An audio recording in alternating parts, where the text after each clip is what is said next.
France recently approached the government of Kenya, and they are saying that they want to host an Africa-focused development summit in Nairobi on May 11th, 2026.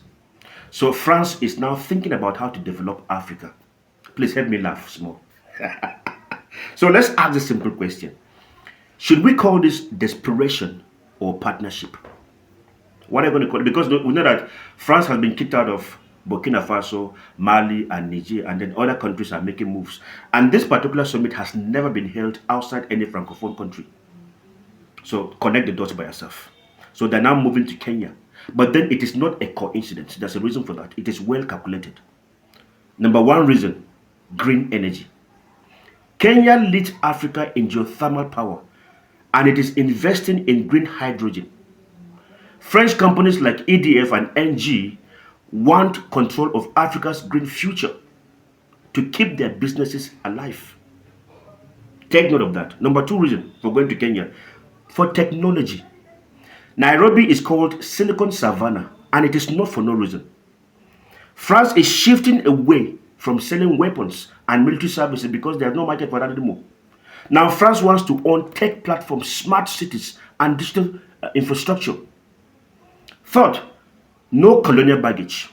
Kenya was colonized by Britain, not France. So this allows Paris to pretend, it is a neutral partner free from the painful memories that haunt it in the West Africa.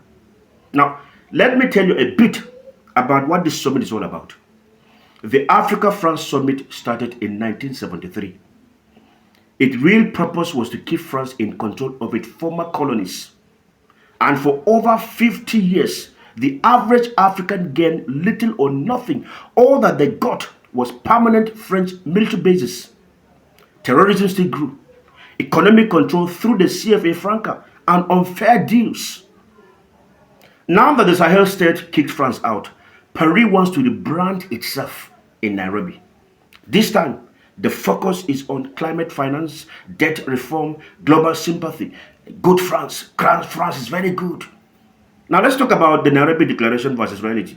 Because at the end of the summit, France is saying that they're going to come up with a document called Nairobi Declaration.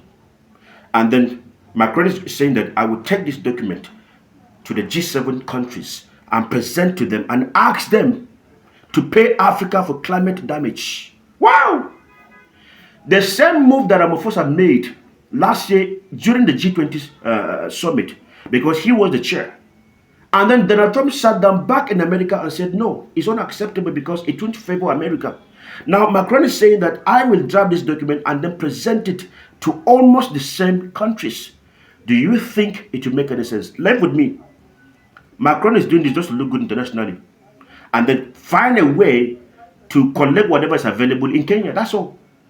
Now, let's talk about this in the real sense of it. Who really needs who? Between Africa and France. Because right now, France is not relevant in Africa anymore. Africa now lives in a multipolar world. China builds railways. The US builds roads. The Middle East has their own part they haven't played in Africa. Africa has choices. France does not. Without Africa, France loses influence, power, and global relevance. Traore said it sometimes. They say, thank God for their forefathers. If not, there won't be France today. And that's why France is running to Nairobi. Not by choice, but it is by necessity. This is what I think finally. France will not give up on Africa. If you like, kick France out through the front door. They will climb back through the window. However, on May 11th, the world will clearly see something new.